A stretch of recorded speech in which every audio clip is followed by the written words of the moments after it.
Ab'ekitongole eki nibagira ngu ekigendererwa kyabo n'okureba ngu buri omukazi yagira eki yayekora arikwejunisya emikono ye bitu kutari kusiiba omukarezire engaro. Ahubwo waba oriyo no empoweringa ninga notunguura omukazi oshemereire kugenda kukwata aha mukazi wena ahabwokuba nikyo kureebera nitugendera omu by'emikono okusinga enkora yitu y'ekiraguju. Betu komujuni omwe ahari bamemba b'ekigombe eki yashaba abakazi okukoresa emitwe yabo n'obwengye bwabo kwebisaho kutari kuhangamisha abashaija baabo.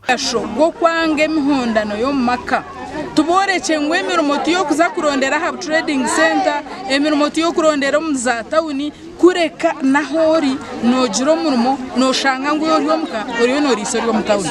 Obuyonjo nobanza kugira ngu bizinesi yawe yaza kugenda gye, nobanza oyonja aho oshitami, nobanza oyonja ahaka, nobanza oyonja owawe.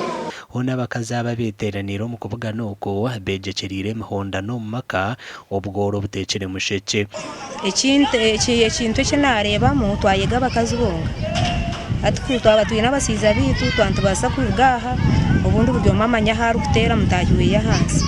Obumwe abakazi nibabasa kuba nibakunda entunguuka, omusiiza osange namuzibira nk'okugenda nk'okusuubura, obundi aine nk'obutura nk'obwo obutongo obunyanya nanda kubutwara kubusuubura, ati osange namugendagendaho obundi kuyaza nk'omu by'omusambani. Twine za gurupu nitukora eby'emikono mbwenu turuga ebyibo turuga emiceeka konka ebintu byaitu ebi turikukora tubyine katare. Ekitongole eki batandikire omuri MITOOMA okwegyesa abakazi bitu nibija kwetooroora ihanga ryona n'engyeri niyo emwe. Amakuru agagashakwa Juliet Charles Sima.